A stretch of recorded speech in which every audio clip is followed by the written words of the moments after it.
to begin describing the reasons why you believe Solomon and Amenhotep III are the same person, with the similarities between the two figures. In reality, yeah, it is not that difficult in this case with the Solomon and Amenhotep III, as even ordinary, people who are not specialized in history or Bible have already recognized the many similarities between the two characters. For instance, both of them ruled a country, an empire between the Euphrates and Egypt without having to fight. Amenhotep III, inherited the empire without having to do any fighting. Although, both of them, got the name Solomon, but Solomon in the Bible was given a different name on his birth. He was given the name Judaida. He was called Judaida, and Amenhotep obviously is called Amenhotep. They only got the title Solomon because of the peaceful era people lived during their rule. So Solomon was a title, not a name of a person. They became known as Solomon not because of their name, but because of their life. Now, again, it is very strange to find in the Bible that the first wife that Solomon, biblical Solomon, married was the daughter of Pharaoh. The daughter of Pharaoh. He married the daughter of Pharaoh. Amenhotep III married his sister, the daughter of his father, the Pharaoh, Sitamun. Then again, Amenhotep III, like in the same way as Solomon, wanted to enforce the relationship between different parts of the empire without fighting through diplomatic and social relationships. So he married about 4 or 5 princesses from different parts of the empire. Both of them had the same thing. Both of them had many women in their harem. Amenhotep III is having more than 300 women in his harem, and Solomon is known to have had many women in their harem.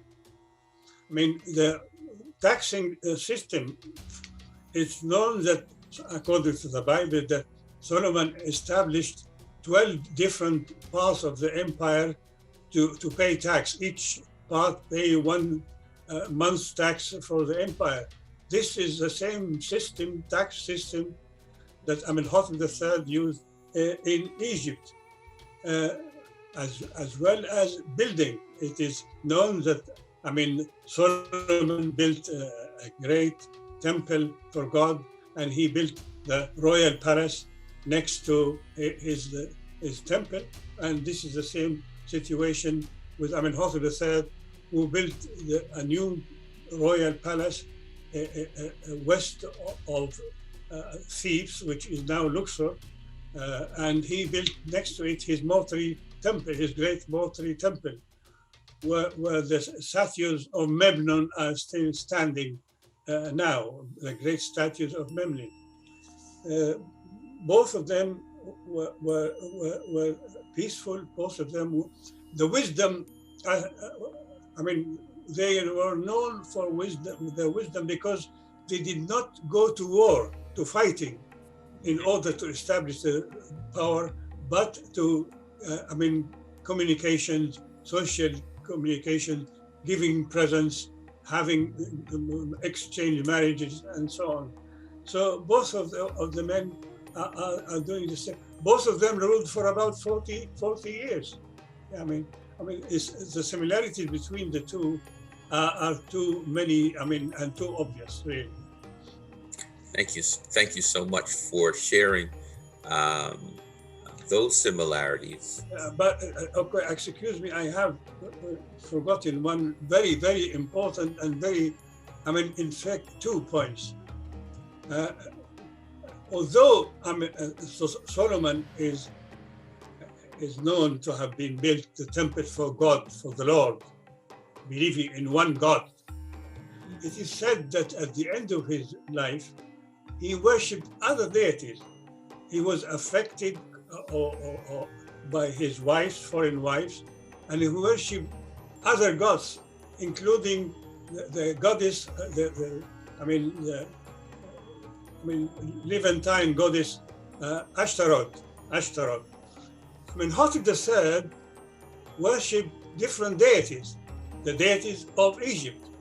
However, when his son Akhenaten introduced the worship of one God, he also believed in the one God of his, we have evidence of he believed in the one God of his son Akhenaten, the one God.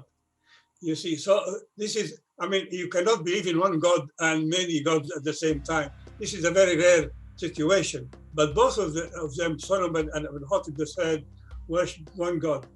And strangely enough, the name of Ashtaroth, as one of the deities worshipped by Solomon at the end of his days, Amenhotep III, during his last part of his life, had some difficulties with his teeth. Maybe he was taking too many sugars and sweets and so on. So he suffered too much pain from his teeth. And it seems that the Egyptian physicians were not able to cure him. So he was sent by Tushrata, his father-in-law, the father of one of his wives, foreign wives. He was sent the image of Ashtaroth, specifically. So both of them worship the same goddess Ashtaroth at the same time. Thank you for that explanation of the similarities between these two men that persuades you that they're the same historical character. One of the things that come to my mind right away is that both of them had a very open mind, not just about the concept of faith or spirituality, but also an open mind to information coming from around the empire. Dr. Osman, you have mentioned in your work that there was a foreign wife who Amenhotep III made his principal wife, and leads you to believe to the next character, who was a very important character in the court and in the administration of Amenhotep III. This character we know in the Bible as Joseph. You have identified this character in Egyptian history as Yuya, the Grand Vizier, the master of the chariot. Some would say the Prime Minister of Amenhotep III. Of what significance does Yuya, or the biblical Joseph, the father-in-law of Amenhotep III, have to his thinking and to his governance of ancient Egypt? You see, in the Bible, it says, Joseph says when he spoke to his brothers when they came for the second time to buy gold in Egypt, he told them, when he told them, I am your brother, so they were ashamed that they sold him as a slave, and now he's treating them as helping them and so on. So he said, it was not you who brought me here, but God who made me father to Pharaoh. Father to Pharaoh is a very rare name in Egyptian. It's an Egyptian title, but a very rare name. We have Holy Father, Eat Neter. Eat is a father, Neter is a holy. Eat Neter is a common priestly title.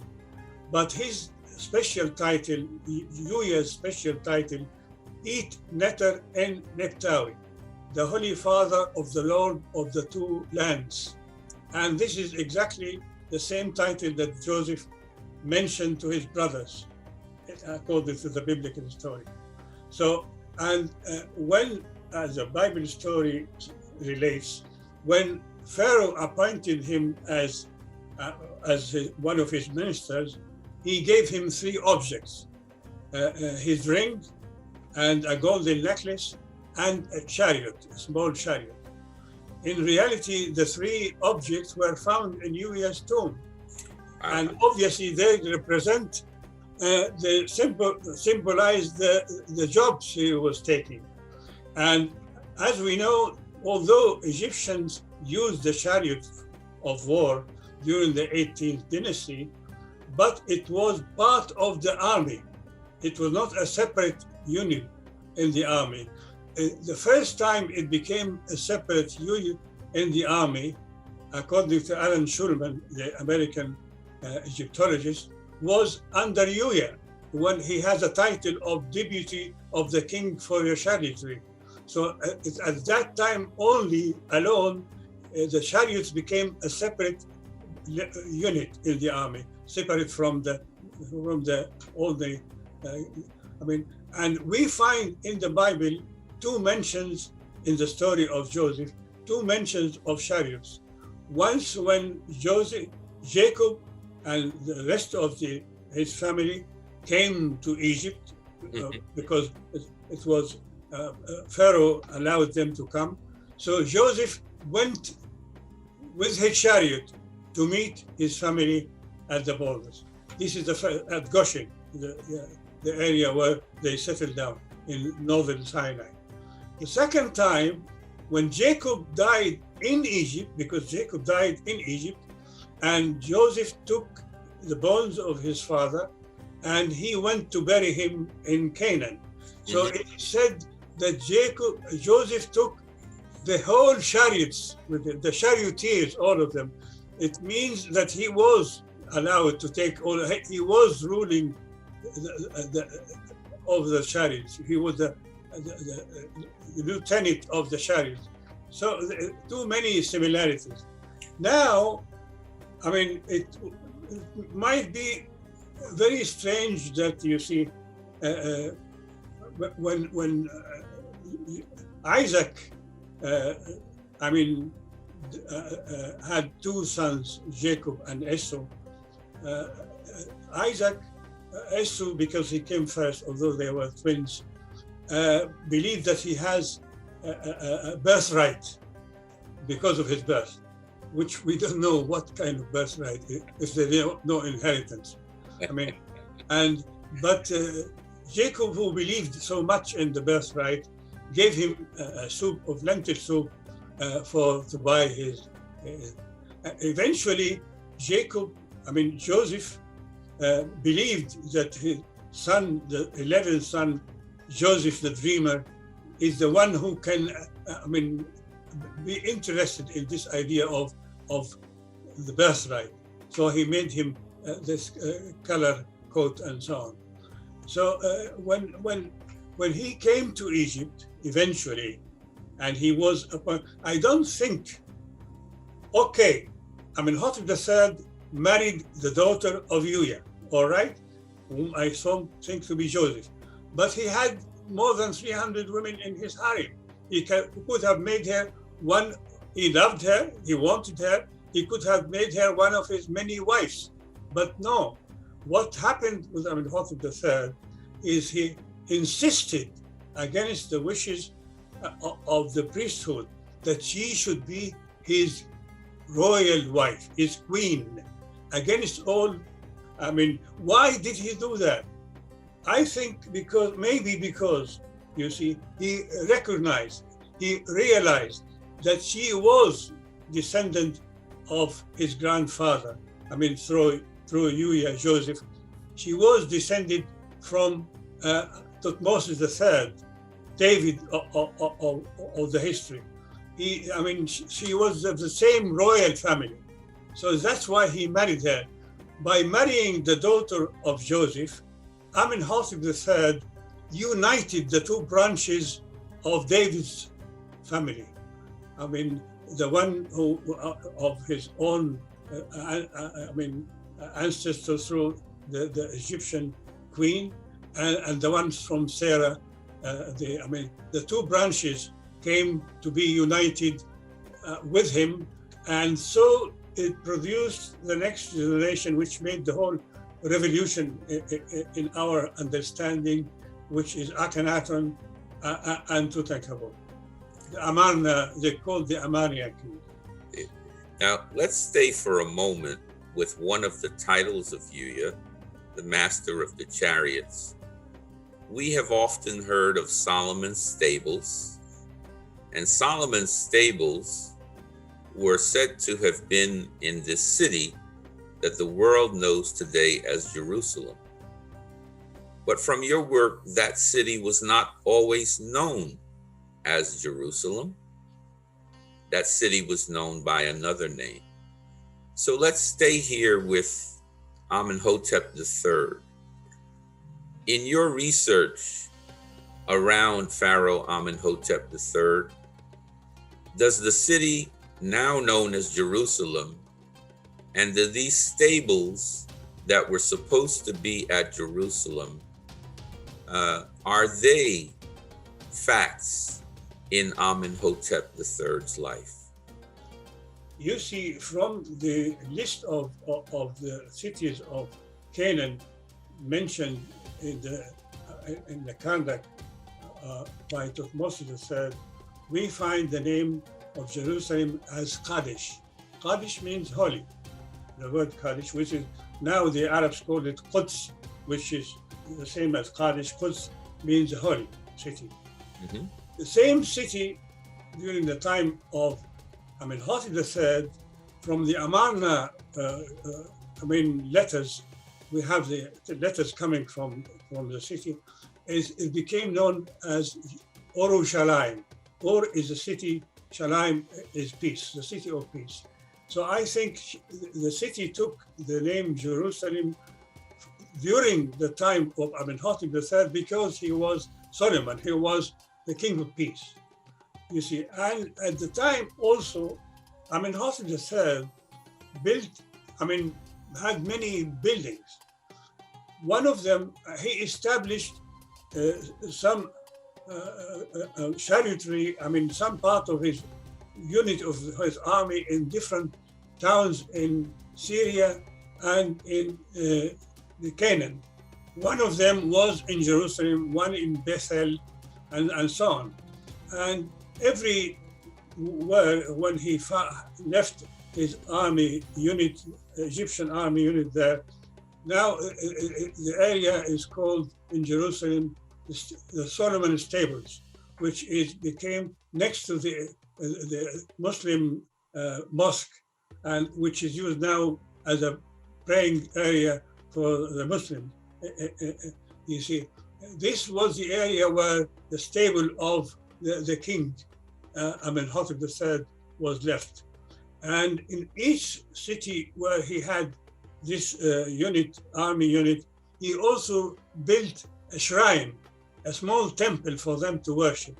So I believe, obviously at that time, for a small group of army, 50 men or so on, he would not build the big stone kind of temple. He must have established a small shrine.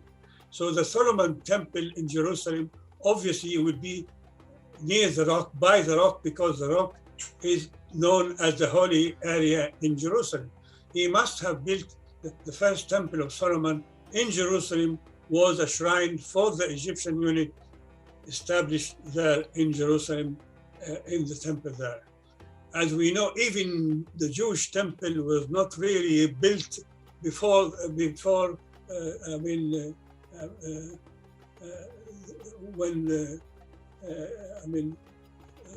the first century BC.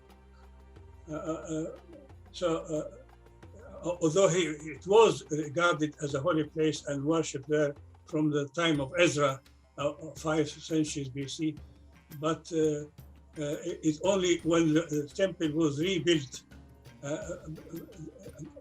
just in the second half of the first century BC by Herod the Great. It was Herod the Great who first built the temple, really established the temple. So it's the same place, yeah. So this small shrine, was a place for his charioteers in the small garrison he had there, so that they, as Egyptians, could still worship in this place. Yes. Um, you also shared that Kadesh means holy place, and because he was revered as the man of peace, the city's name was changed to Jerusalem, or City of Peace, during After, his yeah. reign. And this is documented in Karnak. Yes. One of the major events in Amenhotep III's life, which is similar to Solomon's life, is the story that we find in the Bible of Solomon and the Queen of Sheba. This story is of great significance to the nation of Ethiopia.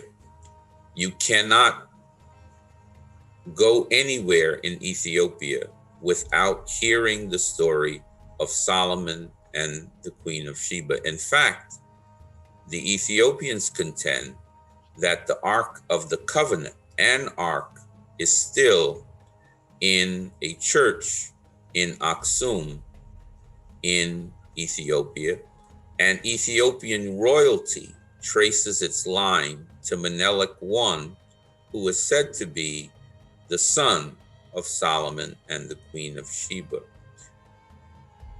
If Amenhotep III is Solomon, and if, as you say, Dr. Osman, he had many diplomatic brides, is it unreasonable for us to believe that this queen from Ethiopia, from Aksum,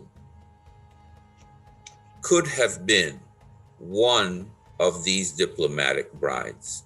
We know that Tutmosis III's mother, Hatshepsut, documents that she journeyed to the land of Punt, which was the area we now know as Ethiopia, during the time of Tutmosis being a boy.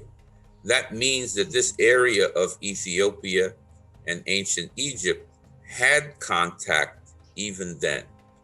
Would it be unreasonable to think that this lady could have been one of his diplomatic brides?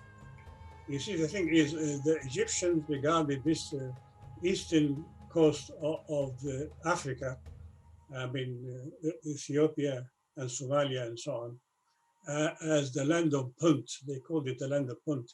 And they regarded it as a holy land, because they used to get the incense and the things they use in the temple worship and rituals from this area. And they used to get different, even they get sometimes some animals. They got the cat from there. They got different animals and different incense things they use in the worship, temple.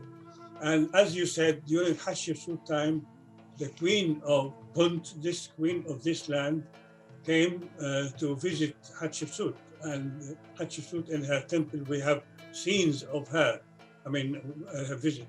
So I believe, yes,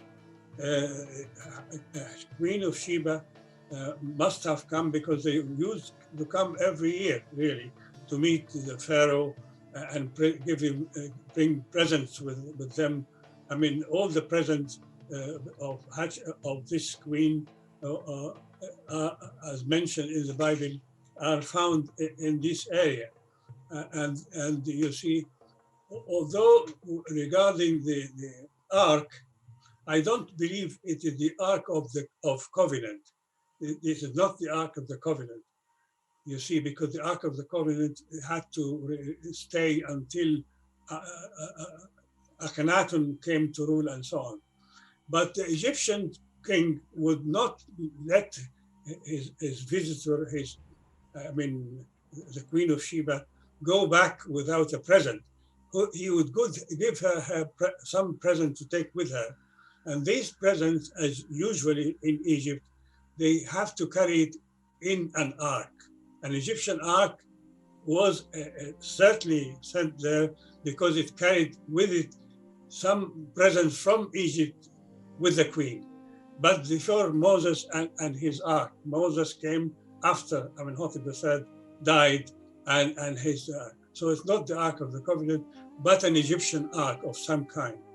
And I have one point that can confirm this visit, because in some of the stories in the Quran and some of the biblical comments, an account of what that says when the queen went to meet the King Solomon in his room where he was sitting on the throne, the crown room.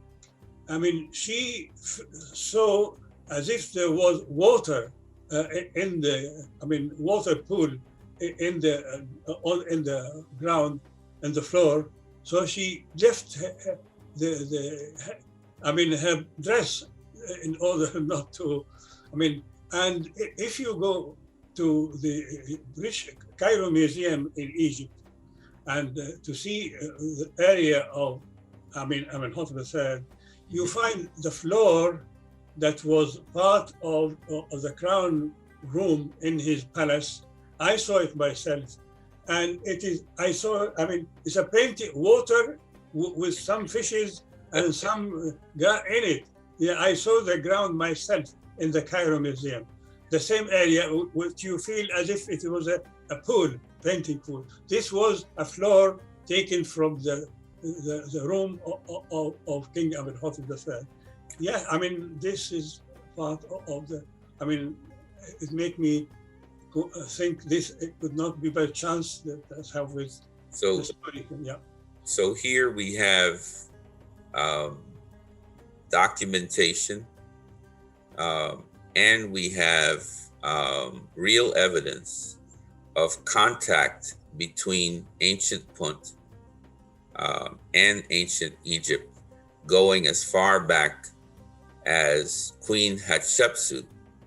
And we have information that royal visits of royalty from Punt coming to the great empire of Egypt was ongoing on an annual basis. And so we will leave it to you to make your judgment, but on the information that you heard from Dr. Osman here, it would not be unreasonable that these two great lands had contact, and because the great emperor had diplomatic brides to keep the peace and also to continue trade between nations, it very well may have been that this queen of Punt, a daughter of Puntland, became one of the diplomatic brides of Amenhotep III, the Solomon of the Bible, and hence we got the story of Solomon and Sheba. There is another person besides Sheba in this saga that we need to hear from. In the Masonic world, there is a character known as Hiram Abif, who was said to have been the architect that helped to build Solomon's temple. And he was a very skilled architect and a very wise man. Dr. Osman, does Amenhotep III have such a skilled person in his administration who you believe is in fact the historical Hiram Abif, who is an actual man who was in the administration of Amenhotep III? Did this man exist, and what is his name? Of course, he did exist. He was a great man. He was known for a long time. You see, he had somebody called Amenhotep, son of Habu. Son of Habu. He has the same name as the king. Yeah, in the Bible they call Hiram Abif. Hiram, the same name as the king of Phoenicia, Abif, means his father. I mean, he has the name of the king, added to it his father. In fact, here we have the name of the king of Egypt, not the king of Phoenicia, his father. So I mean, Abif is part of Amenhotep, son of Habu. Son of Habu means son of his father. You see, it's the same way. I mean, this guy was a small man from the Delta, but he grew up to be an important character. He was appointed the Amenhotep III as his architect, main architect, and the builder.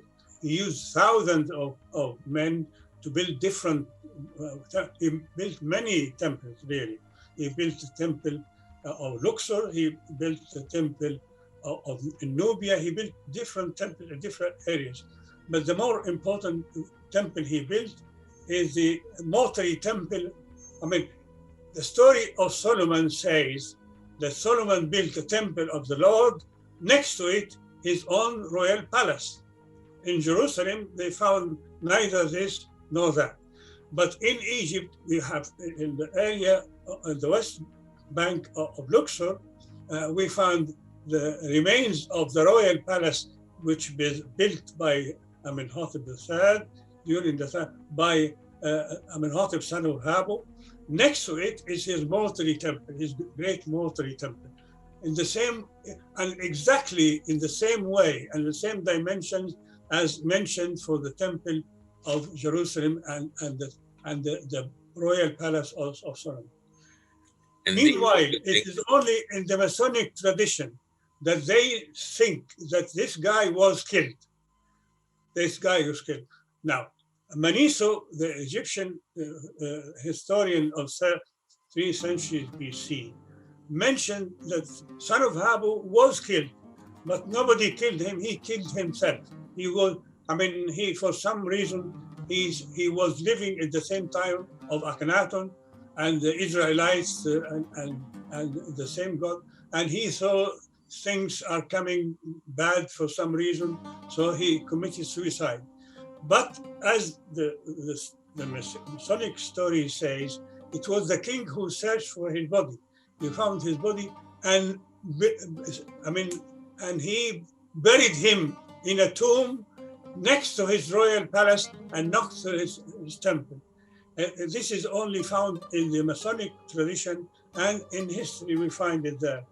And this guy became, they made a statue, 2 statues of him in the Karnak temple.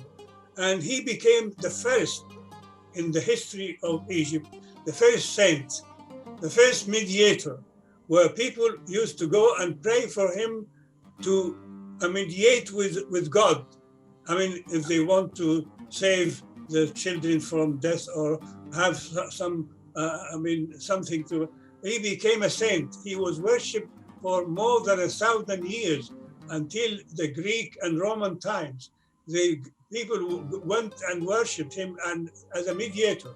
And his followers continued to develop, and they went through the Isaac kind of the worship, and they established the first community in Alexandria and around Alexandria, who, when the Romans closed the temples, they became known as the Gnostics. And they were, they created the first Gnostic Christianity, a spiritual Christianity before the Gospels appeared. And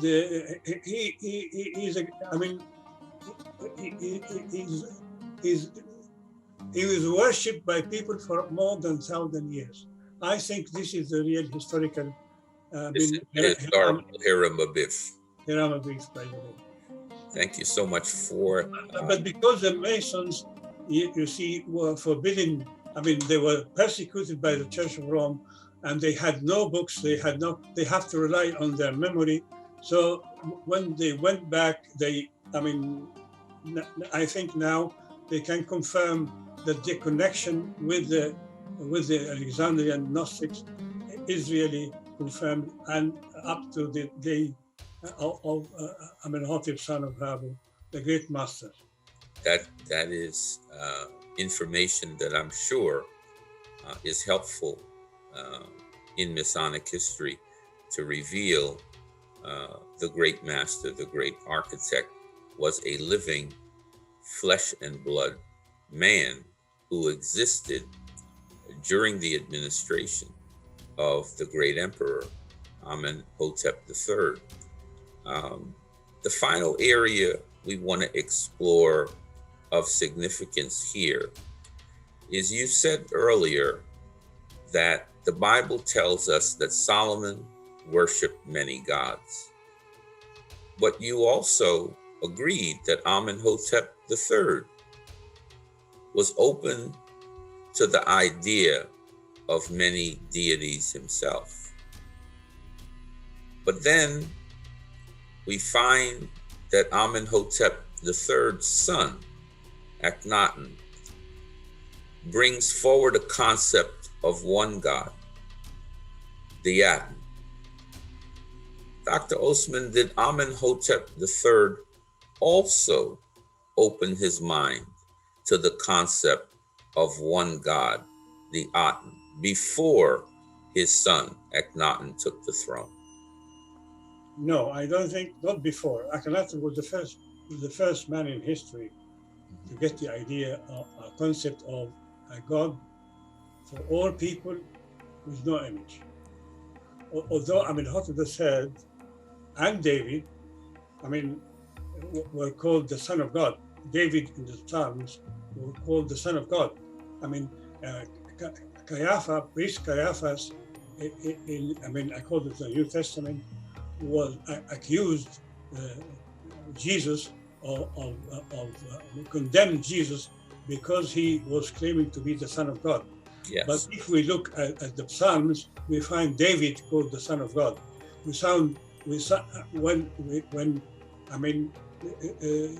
Solomon took the kingship, he was given the title the son of God. The son of God is an Egyptian title for any king. For you to be a king in Egypt, you have to be the son of God because you rule the land of God.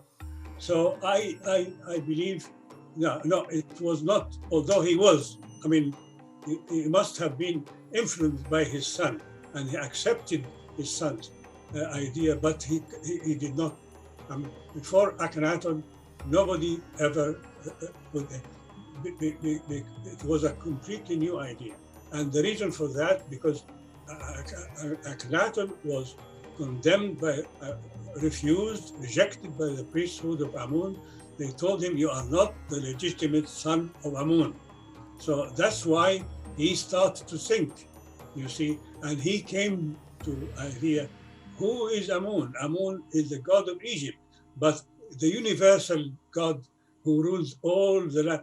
The first idea of a universal God was presented by Akhenaten, which was not, however, taken by Moses in the Ten Commandments.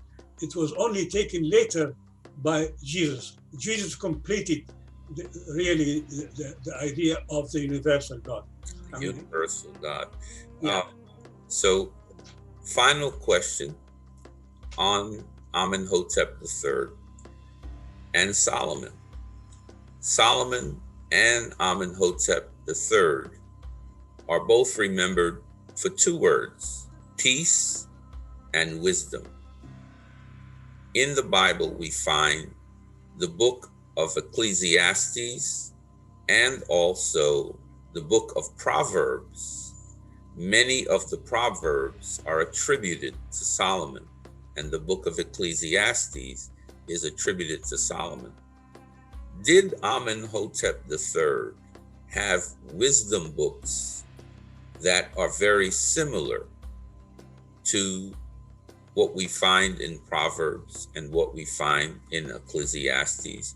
Was he a man who was able to lean on Egyptian wisdom, and were there books available to him that would allow him to develop his wisdom? I don't think that Amenhotep III himself, or Solomon himself, wrote any books. But people like the New Testament. I mean, Jesus did not write any part of the New Testament, but his followers, his disciples wrote what they think. So people, remembering the behavior and the account of the life of Solomon, must have written these books. Remembering what he did in different occasions, what he said, and so on. But he himself, I don't think he has ever written any book. Now, you have mentioned chapters in the book known to the world as the Egyptian Book of the Dead, which the Egyptians themselves called the Book of Coming Forth by Day, that had admonitions in it and sayings in it. Would pharaohs and the priests around them be familiar with these sayings and recite them? Of course, the priests know these things. They compose these books. The priests composed these books of the dead. The Book of the Dead was composed by different priests. And obviously Pharaoh, who was taught, the Pharaoh, as a young boy, the prince has to be taught by the priest. And he knows all that because he is the head of the church. He is the head of the temple. He has to know all these things. Yeah, Pharaoh has to know all these things all the time. He knows these. It's part of his job. He supervised some part of the rituals in the temple itself. So it would be reasonable to believe that his reputation for wisdom came from some of these teachings and his use of these teachings during the time that he ruled. Certainly so. This is for sure. Yeah. So here we have had the pleasure of enjoying Dr. Osman's examination, his analysis of the similarities between the lives of Pharaoh Amenhotep III and the biblical Solomon. We hope that this analysis has been helpful to you and helped you to see that there is evidence and there is reason to believe that the biblical Solomon and Pharaoh Amenhotep III are one in the same person. And so as we continue on this amazing journey through the Bible and through history, we find that Nile Valley civilization may have been the place that gave the world the biblical Solomon, gave the world his wisdom, gave the world great individual characters like his prime minister, the Joseph Bible, Yuya, who was also his father-in-law, gave the world the Hiram Abif of the Bible, who was his great builder, Amenhotep, son of Habu, gave the world his relationship with a daughter of the land of Punt, we know as Ethiopia, the queen of Sheba, a life so well lived that his name would never be forgotten. This is Stan Matthews in Master of Enlightenment, thanking you for being with us and thanking Dr. Ahmed Osman for helping us to see the light that the ancient land of Egypt gave us and gave the Bible. Next time on Masters of Enlightenment, we will explore Moses, the lawgiver, with Dr. Osman. So until the next time, we look forward to having you with us. Keep an open mind. We are living in a very special time in the world, a time in which many of the truths of the history of the world are being revealed by scholars dedicated to truth, the search for truth, and enlightening all of us so that we would live richer, more informed lives, remembering that the biblical word says the truth will make you free. Dr. Osman, we thank you so much for helping us on this journey, and we so look forward to examining the life of Moses the lawgiver, the man you believe was Pharaoh Akhenaten, the next time here on Masters of Enlightenment. Thank you for being with us, and thank you for your work. Thank you, sir.